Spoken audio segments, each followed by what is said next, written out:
ക്രിസ്തു ഓർമ്മിപ്പിക്കുന്നു, ഞാൻ ലോകത്തിൻ്റെ പ്രകാശമാണ്. എന്നെ അനുഗമിക്കുന്നവൻ ഒരിക്കലും അന്ധകാരത്തിൽ നടക്കുകയില്ല, അവന് ജീവൻ്റെ പ്രകാശമുണ്ടായിരിക്കും. വിശുദ്ധ യോഹന്നാൻ അറിയിച്ച സുവിശേഷം 8-ാം അധ്യായം 12 മുതൽ 20 വരെയുള്ള തിരുവചന ഭാഗം. ക്രിസ്തുവാണ് ഈ ലോകത്തിൻ്റെ പ്രകാശം. ഇന്ന് എല്ലാം തികഞ്ഞവരെന്ന ഭാവത്തിൽ നടക്കുന്ന ഒരുപാട് പേരെ നമുക്ക് കണ്ടുമുട്ടുന്നുണ്ട്. നാമൊക്കെ വെറും കരിക്കട്ടയാണെന്നുള്ളൊരു ചിന്ത എന്നും ഉണ്ടാവണം.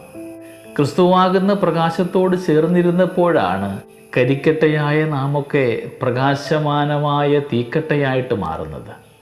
എല്ലാം എൻ്റെ മേന്മ തന്നെയാണ്, എല്ലാം എൻ്റെ അധ്വാന ഫലമാണെന്നുള്ള ചിന്തയാണ് പലപ്പോഴും നമ്മെ ഓരോരുത്തരെയും നാശത്തിലേക്ക് നയിക്കുക. ക്രിസ്തുവിൻ്റെ സന്നിധിയിലായിരുന്നപ്പോൾ മാത്രമാണ് ഞാൻ അനുഗ്രഹമായിട്ട് മാറിയിട്ടുള്ളത്. അവൻ്റെ ദാനം മാത്രമാണ് എനിക്ക് കൃപയായിട്ട് ഭവിക്കുന്നതും.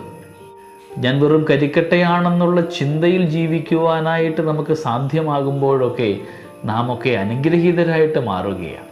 അവൻ നൽകിയ ദാനങ്ങളൊക്കെ എൻ്റെ ജീവിതത്തിൽ അനുഗ്രഹമാകുമ്പോൾ ക്രിസ്തുവിനോട് കൂടെയായിരുന്നു കൊണ്ട് നന്ദിയുടെ മനോഭാവത്തിലാകണമേ എന്ന് വചനം നമ്മളെ ഇന്ന് ഓർമ്മിപ്പിക്കുന്നുണ്ട്. ഞാനാകുന്നു പ്രകാശം. അവൻ്റെ പ്രകാശത്തിൽ ജീവിക്കുന്നവർക്ക് മാത്രമാണ് പ്രകാശം കൈമാറുവാനായിട്ട് സാധ്യമാവുകയുള്ളൂ.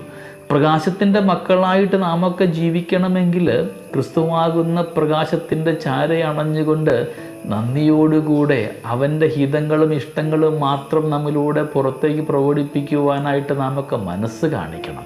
അവിടെയാണ് നാമൊക്കെ പ്രകാശത്തിൻ്റെ മക്കളായിട്ട് ഭവിക്കപ്പെടുക.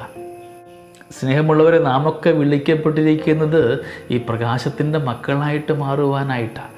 അനുദിന ജീവിതത്തിൽ അന്ധകാരമയമായ ഇടത്തേക്ക് നാമൊക്കെ കടന്നു ചെല്ലുമ്പോൾ ക്രിസ്തുവിൻ്റെ സാന്നിധ്യം കൊണ്ട് സ്വയം പ്രകാശിക്കുന്ന വ്യക്തികളായിട്ട് നാമൊക്കെ മാറണം. വഴിയറിയാതെ ഉഴലുന്ന ഒരുപാട് പേർക്ക് നാമൊക്കെ വഴിവിളക്കുകളായിട്ട് മാറണം. യഥാർത്ഥമായ വഴി കാണിക്കുന്ന നല്ല പ്രകാശമാകുവാൻ നമ്മുടെ ജീവിതത്തെ അനുഗ്രഹിക്കണമെന്നാവട്ടെ ഇന്നിൻ്റെ പ്രാർത്ഥന. വചനം ഓർമ്മിപ്പിക്കുന്നുണ്ട്, എന്നെ അനുഗമിക്കുന്നവൻ ഒരിക്കലും അന്ധകാരത്തിൽ നടക്കുകയില്ല എന്ന്. നമുക്ക് ഇന്ന് ഈ ആധുനിക യുഗത്തിൽ ജീവിക്കുമ്പോൾ ഒരുപാട് അന്ധകാരമയമായ സാഹചര്യങ്ങൾ കടന്നു വരാം.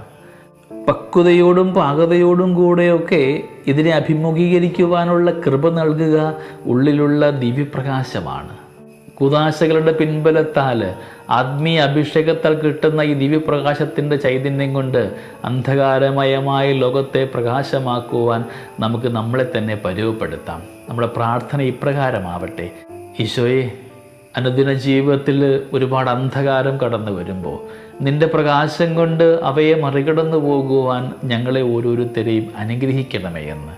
രണ്ടാമത്തെ ഒരു പ്രാർത്ഥന, നാമൊക്കെ സ്വയം പ്രകാശിക്കുമ്പോൾ അതിൽ അഹങ്കരിച്ചു പോകാതെ, സ്വന്തം മഹിമയും മഹത്വവും കാണാതെ എല്ലാം ദൈവനാമത്തിൻ്റെ മഹത്വത്തിന് വേണ്ടി ചെയ്യുന്നവരാകുവാൻ, എല്ലാം നിൻ്റെ ദാനമാണെന്നുള്ള ചിന്തയിൽ ജീവിക്കുന്നവരാകുവാൻ നമ്മളെ ഓരോരുത്തരെയും യോഗ്യരാക്കണമേ എന്ന് നമുക്ക് പ്രാർത്ഥിക്കാം.